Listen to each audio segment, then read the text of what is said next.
Welcome back. This is Journalist Hangout, and we have Alhaji Mohammed Hayatu-DEEN joining us. Thank you for joining us, finally.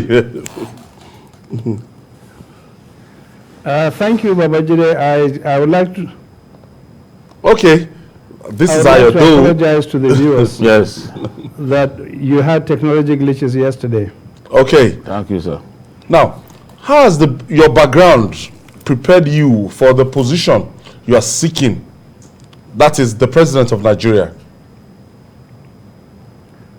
So I think I'm thoroughly groomed. I have the intellectual background, the corporate and career experience that has prepared me over 4 decades to seek the office of the president.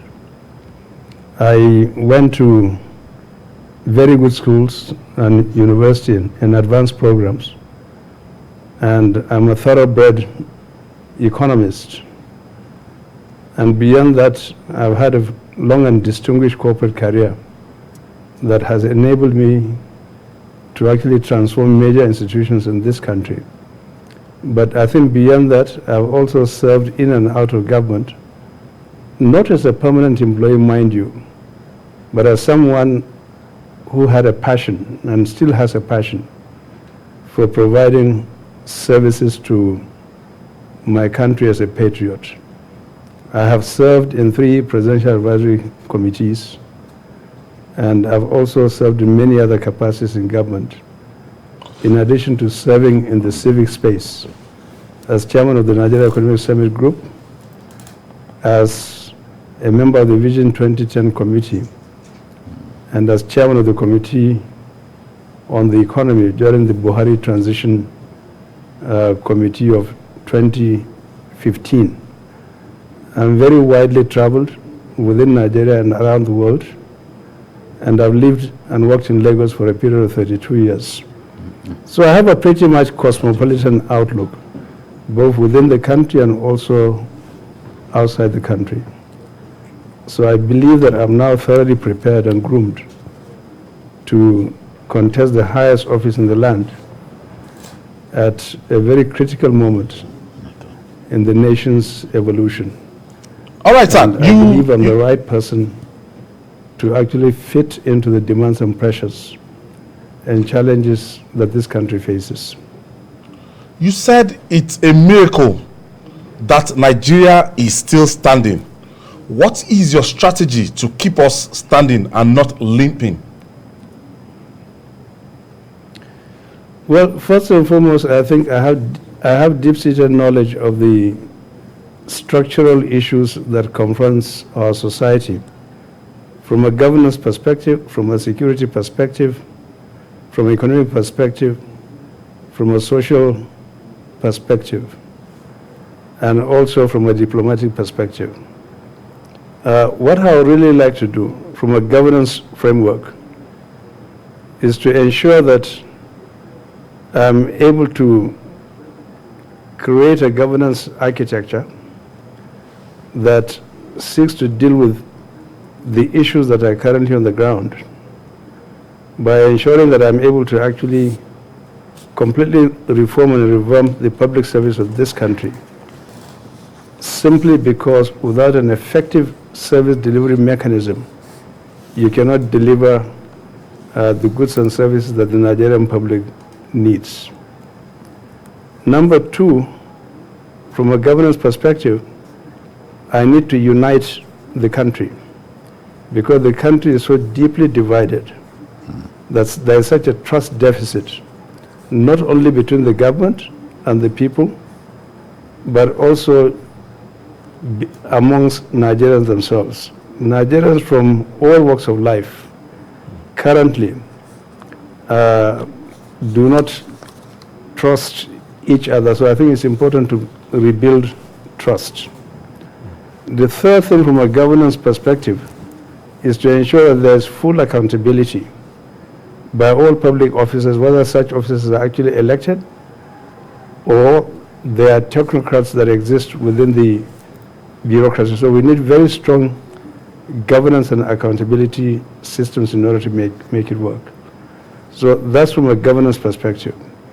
We need to reform public institutions in terms of the judiciary and all other enablers of public service.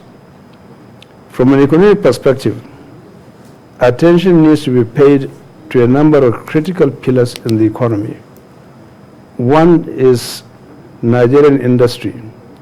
To make Nigerian industry a lot more sophisticated by actually revamping industry, expanding output, creating incentives for industry, giving the private sector ample space to demonstrate its imagination and its own creativity, to debottleneck all those things that stand in the way of business, and to improve the way in which government enables business to function.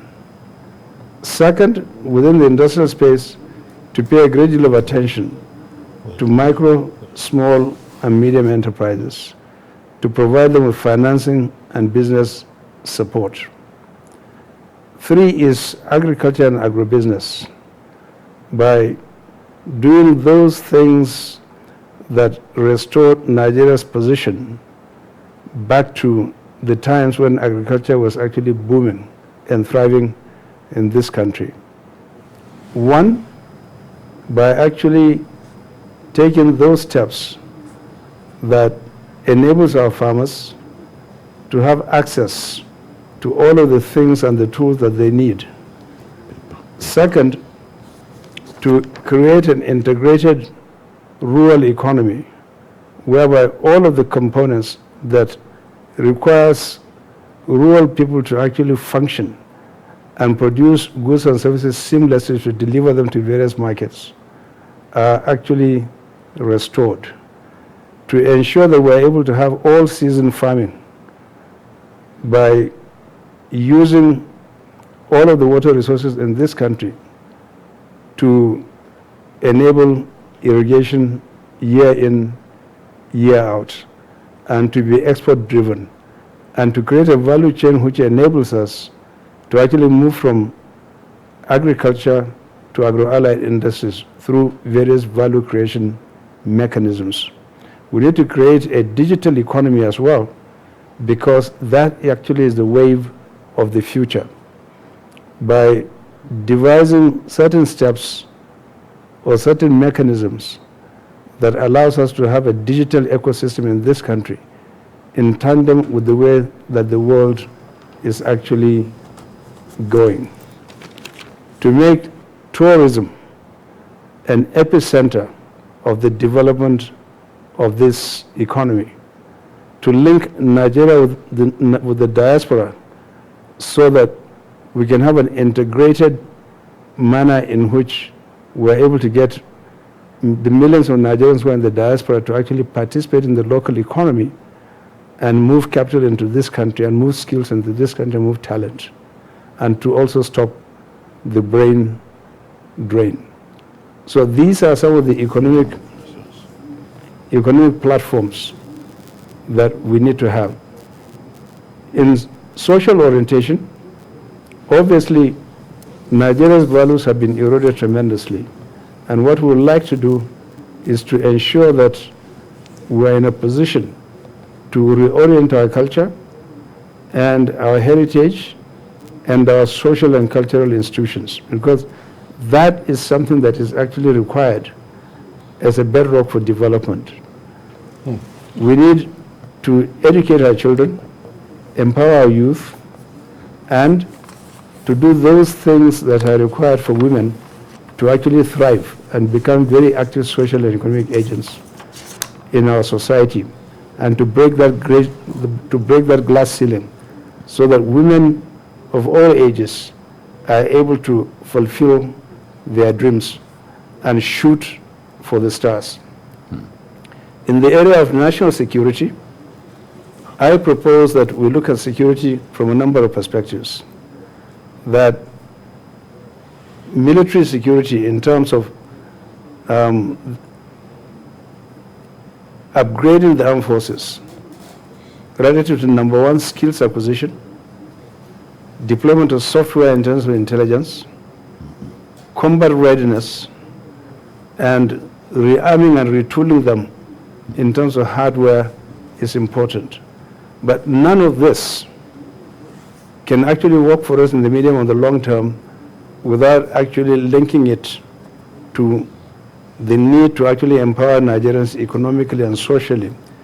Unless you are actually able to deal with issues of destitution, poverty, and desperation, the security climate is not going to change a lot. You also need a number of diplomatic tools for purpose of dealing with this scourge of insecurity in the country by ensuring that we're able to use diplomatic tools through better socialization of insurgents, better socialization of youth, to make them see that there is actually a price to pay for being on the wrong side of the divide, and to actually do everything we can to mainstream them into the mainstream society. So I think these are some of the actions that need to be taken from a national security standpoint. Okay, Alhaji. And yes. Let me ask you, as a seasoned economist, now the decline of the Naira has been blamed for our economic misfortunes. How do you intend to stop the Naira's rapid decline? So the Naira is actually a commodity, like any other commodity, which is a function of demand and supply. First and foremost, one has to actually interrogate what the problem is. The problem number one is that you do not have a sound and stable macroeconomic system where fiscal policies and monetary policies are in balance. Fiscal issues are everything to do with revenues, to do with expenditure, to do with taxes, to do with fiscal incentives.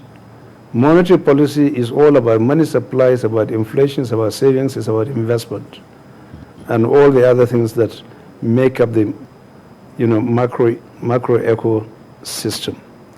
So because of that imbalance, all kinds of prices are actually out of balance.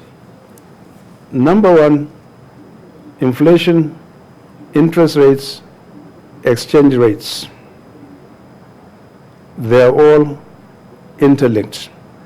And so when you have an economy that is not actually operating optimally, and where you have enormous amount of subsidies in the system, because the exchange rates are subsidized, interest rates are subsidized because T-bills rates are currently at about 4%.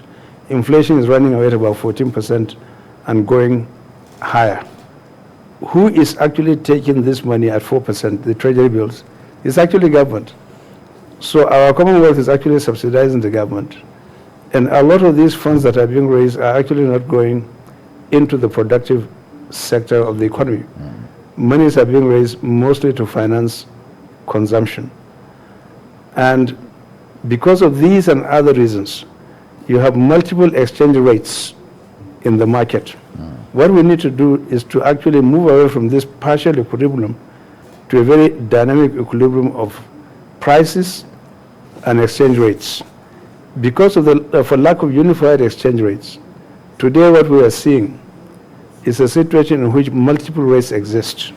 Multiple rates exist because it offers people an incentive to actually introduce a lot of rent-seeking and arbitrage into the system. So my own reform agenda is to create a climate that is conducive for macroeconomic stability, to minimize subsidies. Where subsidies are absolutely important, it should be brought to the barest minimum. I do not, for example, agree that there should be petroleum products subsidy as such, because the people who are cutting away the difference are not the millions or hundreds of millions of Nigerians who actually are not benefiting from it, but it's actually the elite that is benefiting from this system. What I would rather do is to come up with a package of palliatives that some of this money that is used for subsidies should actually be taken in order to finance education, health, social welfare, and the rest, so that the Nigerian common man is actually able to benefit from this. So those would be some of the answers that I would provide within the short period of time that we have in dealing with this particular issue. Okay. You are reported to have said Nigeria needs a president who can fix the economy. Do you see the economy as the biggest of the problems that we face as a nation? Yes, absolutely. I would actually say that all of our problems in the final analysis at their root is an economy that is actually completely dysfunctional at this point in time, that needs to be rebuilt from the scratch, given sufficient oxygen and traction, based on policies that are actually well informed, and based on having a bunch of managers at the level of the ministers, the parastatals, who actually who are thoroughbred and deep-seated knowledge and experience of what needs to be done to actually fix a system that is broken and headed south rapidly. While saying that, it is important to actually understand that the public sector alone does not make a society. So it's the entire ecosystem of the private sector, the public sector, and civil society who, through a collaborative effort, are able to come together to form partnerships and alliances to do what is proper and what is right in order to raise output, raise employment, bring inflation down to the barest minimum, have a predictable and stable set of exchange rates and interest rates, so that the overall quality of life of the Nigerian citizens is enhanced, that we're able to lift people out of poverty and launch them into a new era of prosperity, and also an era of peace and stability, in a way in which we can actually push back the frontiers of terrorism and restore Nigeria to what it was, because we're actually a peace-loving people. These issues, Babajide, were not there some 25 or 30 years ago, even 20 years ago. It's a new phenomenon. Yeah. And I understand clearly that people have actually lost hope and they're despondent. And this has been going on for so long, and they cannot see light at the end of the tunnel, either in terms of their own personal lives. They cannot see savings, they cannot see investment, they cannot see safety and security in their homes, on the streets, or on the highways.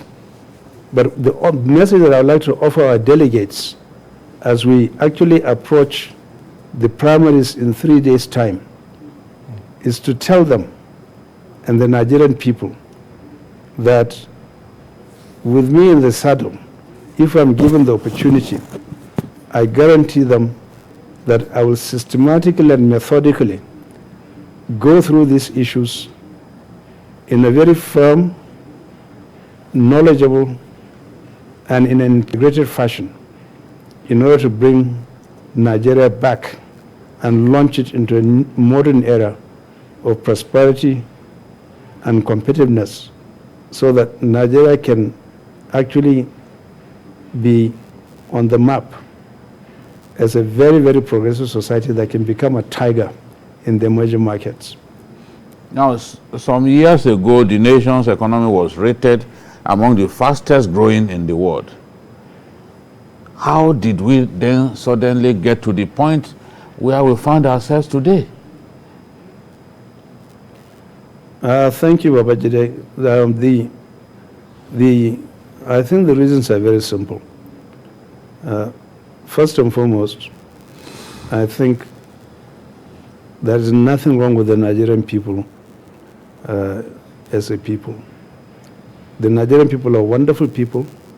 They are beautiful. They are energetic. They are enlightened.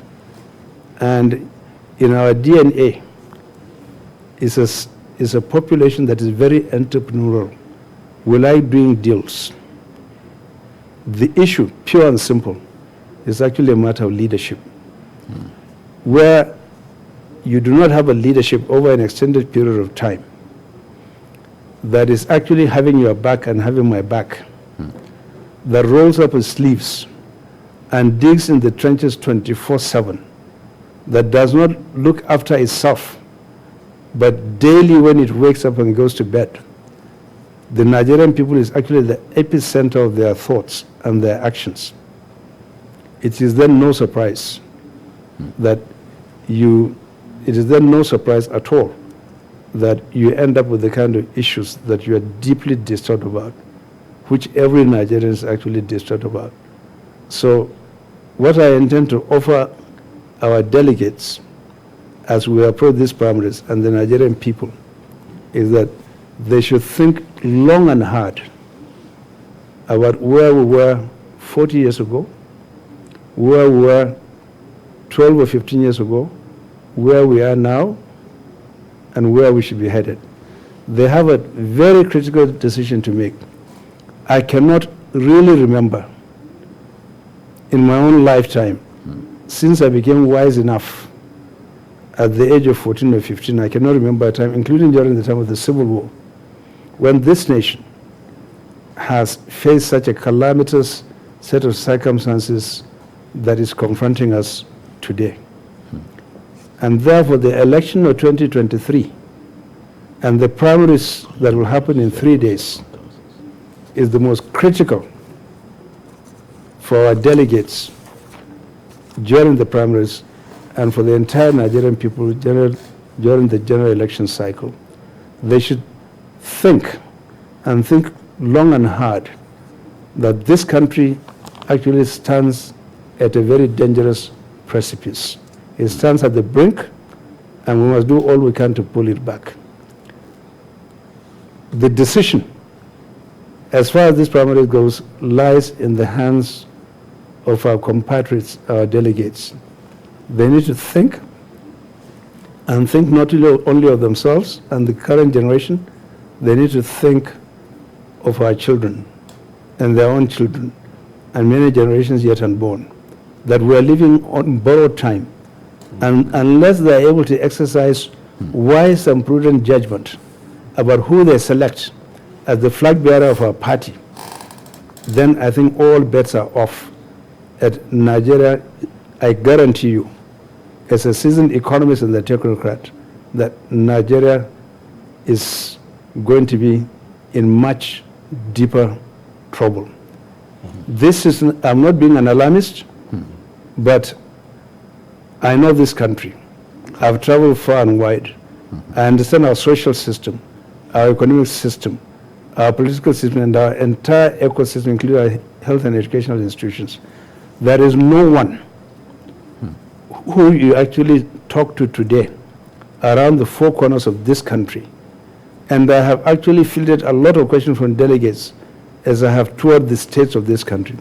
These are the uppermost things in their minds, and there's a lot of fear, great deal of fear and despondency. What I offer them, that in the place of fear and insecurity, I actually offer them hope and optimism.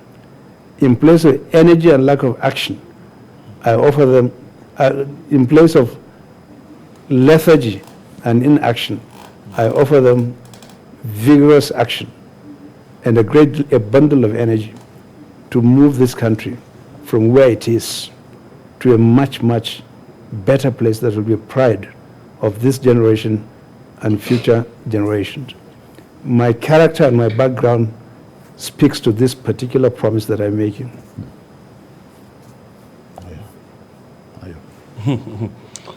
Now, corruption is an enemy of Nigeria. How do you plan to defeat corruption? So first and foremost, corruption is a cankerworm, and it has been with us for many, many decades. I would say almost like 44 decades, or even more. The problem with corruption is that, number one, scarcity breeds corruption. When there is a scarcity of any goods or service, people scramble for it. Number two, the elite, you and I, are a problem because we actually breed and foster corruption. People like taking shortcuts. Even following a queue or doing what is decent and right, which is taken for granted in other societies. We like bending the rules. That's corruption. When people fleece money from the treasury at will, that's a cankerworm. There is something now that is actually in the public domain, that the Accountant General of the Federation is currently being investigated for allegedly cutting away the sum of about 83 billion naira. For goodness sake, that is the entire FAC for Oyo State for a period of 2 years. In the case of Edo, that is their FAC for 2.5 years. I hope it is not true and that he will prove himself innocent. But we hear these stories from time to time. That now leads me to the law and order environment. The law and order environment is configured right now in such a way that it is not given teeth in terms of sanctioning people for abuses. Under my government, I actually intend to squarely deal with this problem by ensuring that I am in a position to actually revamp and retool the public service. I cannot even pretend for a single moment that I alone, or I and my ministers and the public servants can actually deal with this problem without ensuring that we're actually able to reinvent and innovate the entire public service delivery mechanism, because those are the set of vehicles that you actually require to provide public goods to the Nigerian people and public service of quality and distinction. So for me, on the 29th of May, 2023, the two things that are most critical to me is to actually reform and revamp the bureaucracy. And I will need the public servants to be for me to be their champion, to carry out vital reforms that can actually reposition them for the demands and pressures of the 21st century.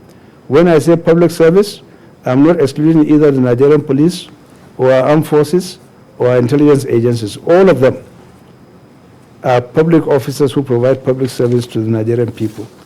So there's going to be major reform in that area. The second thing I will do on May 29th is to carry out major reforms within our national security universe and architecture by declaring a state of national security emergency on May 29th, doing the kind of things that we actually did successfully during the Vision 2010 program.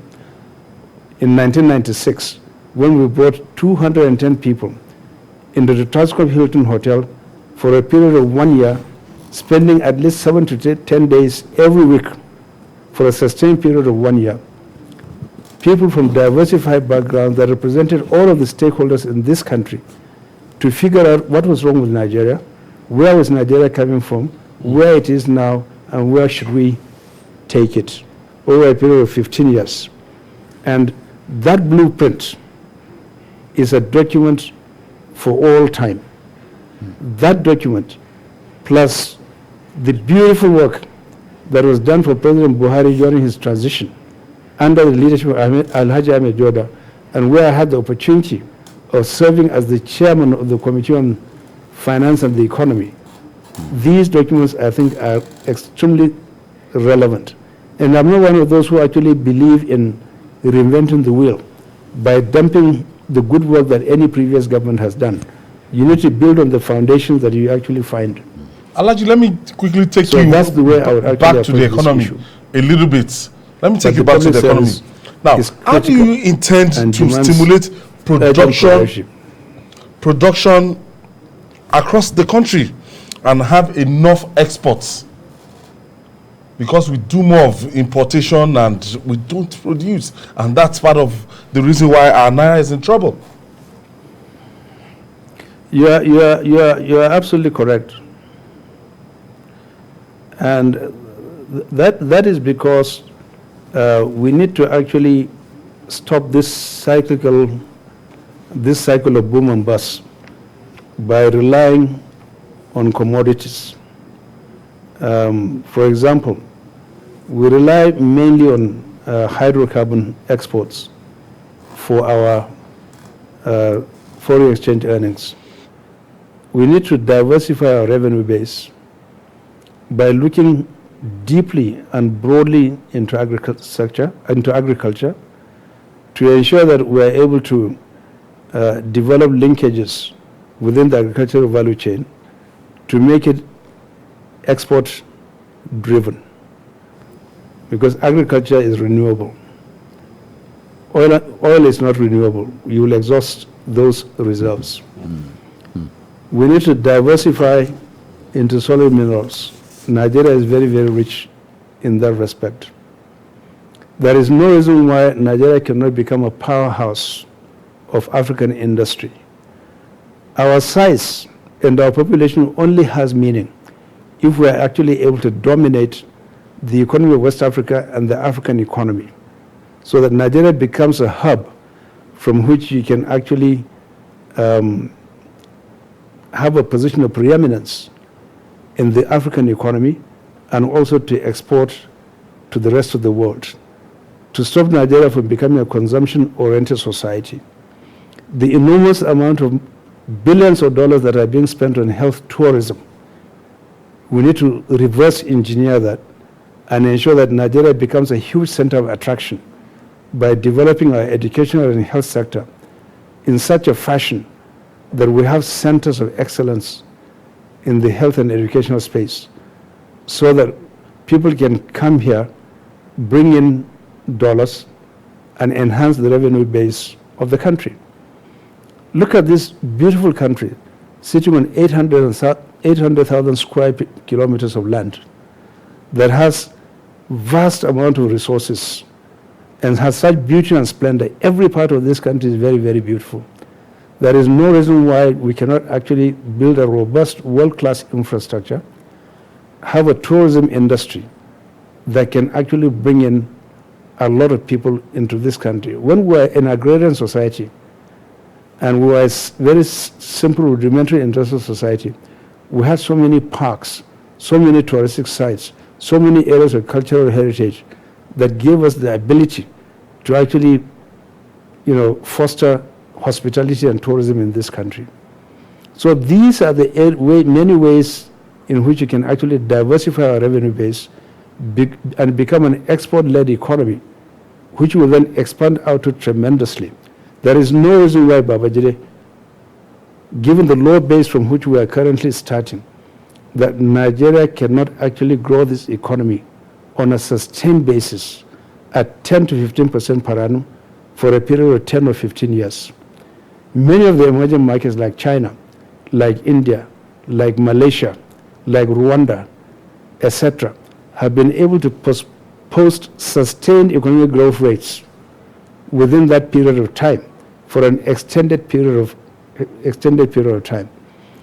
From the mid-1970s to date, Malaysia on average has grown between 7.5 to 10, sometimes at 12%, year on year. Malaysia is now trying to hit $14,000 to $15,000 in terms of per capita income every year over a long period of time, and it is seeking to join the League of Developed Nations within the next 5 to 7 years. Singapore is already up there. Now, what is Singapore, for goodness sake? Singapore is just a city-state. And what they are selling is their brains. Japan, after the Second World War, when it was almost looking like a basket case, because of its long history of work ethics and civilization, was able to come back with a vengeance. 87% of Japan is actually rock and water. Finally, a country like Dubai, recognizing as far back as the 1970s that its oil reserves, hydrocarbons and gas was going to get depleted rapidly, decided to reposition Dubai as a major service hub and a hub for aviation and maritime and a touristic center. Today, Dubai is just shooting for the stars.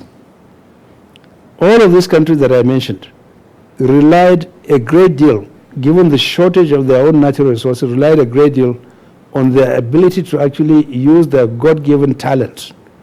Is mainly their mind and their brain and their great sense of patriotism and nationalism that enabled them to actually leave poverty behind and launch their countries into a new era of prosperity and global competitiveness. Their standard of living is so impressive that Nigerians, instead of actually staying here to rebuild their own country, see Dubai as a heaven, as a haven, and everybody is taking away a precious earned naira, converting it into dollars, and spending it in other people's country. It speaks to the kind of agony that you actually described a few minutes ago. We have a kind of it's quite agonizing. Our first 11, when we see talents like this, when we see people that can x-ray and dissect the economy we have, the problem we have in this country, it's a big problem. It's a big problem. Sometimes just listening to Mohammed Hayatu-DEEN, you be asking yourself, where has he been all this while? I don't think that Nigeria lacks. First 11. No, we never. The people who get to rule us are in many cases the people who do not deserve to rule us. And in some cases, people are reluctant. They get drafted into the race, conscripted into the race, brought into the race against their wish. And so I've been asking myself, where just listening to him, I'm extremely impressed. Your final rounds of questions.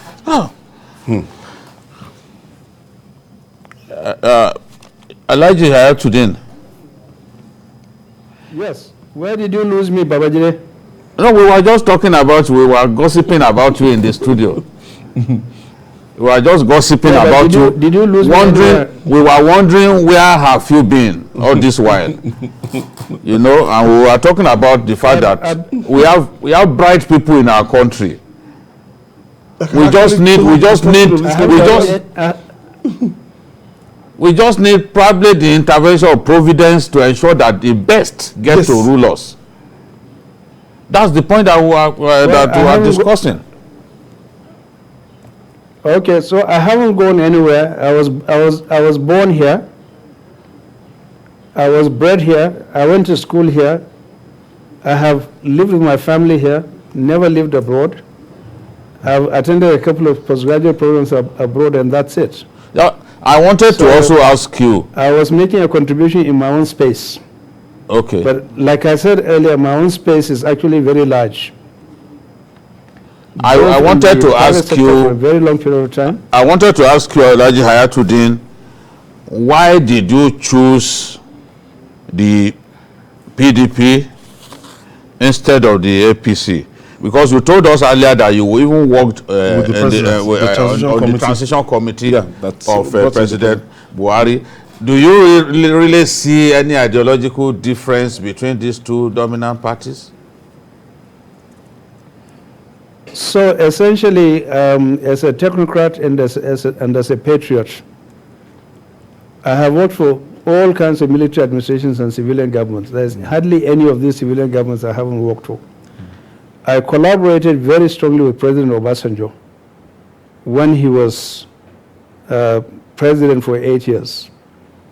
And he had unleashed very bold reforms, and we were partners in progress with the Nigeria Economic Summit, because this was something that we had been preaching since 1992. And by the time he came into office, even during the military era, we had also collaborated with the military governments between 1992 and 1998. Now, you asked me the question, why did I actually go in for the PDP? The answer is simple and straightforward. One, I had done my homework very carefully, and I had observed at very close distance the performance of the PDP as a party. One, is the largest party, I believe, in Africa. Second, it is an organic party, and is not the product of mergers or amalgamations. Number three, for a period of time in its history when it was in government, it had run this country for a sustained period of 16 years out of our 22 years of democratic government. But most importantly, when President Obasanjo was on the saddle, he injected a great deal of energy into the institutions of government by carrying out major reforms in the public service and the bureaucracy, because he clearly understood that in order for him to function and function effectively, he needed a very robust and efficient public service. Second of all, he took advantage of major reforms that were taking place around the globe at the turn of the 21st century, at the dawn of the 21st century, to then get Nigeria connected to the global grid and unleash bold reforms which actually opened up this economy through a process of liberalization, deregulation, and privatization of many industries. In so doing, we saw a major expansion of output by turning over assets from the public sector to the private sector. We saw a major revolution in the telecoms industry, where our number of landlines were just very, very small, probably standing at about 300 or 400,000. We could go on and on. We're talking about tens of millions through the GSM revolution. You really made our day. Many other reforms were actually carried out under his administration. And unfortunately, by the time he left office, things began to slow down, and this is now a time to actually latch on. We have to leave it there. Our time is spent. I'm offering myself to service. I'm offering myself for service under the platform of the PDP to actually pick up from where things were left. And now take it at astonishing speed and launch Nigeria into a completely new era of peace, stability, and progress. We want to wish you the best of luck ahead of the convention of the presidential convention of the People's Democratic Party. We want to really wish him well. Yes, wish him well. And wishes well. Distinguished Nigerian, has done well for himself, and the country needs bright people with bright ideas. And yes. Hopefully, we'll get there one day. We'll get there. We want to wish you well. We want to wish you the best of luck, and we hope to celebrate with you. Yes, when you eventually pick Thank you very much, Babaji, and thank you very much, Ayo.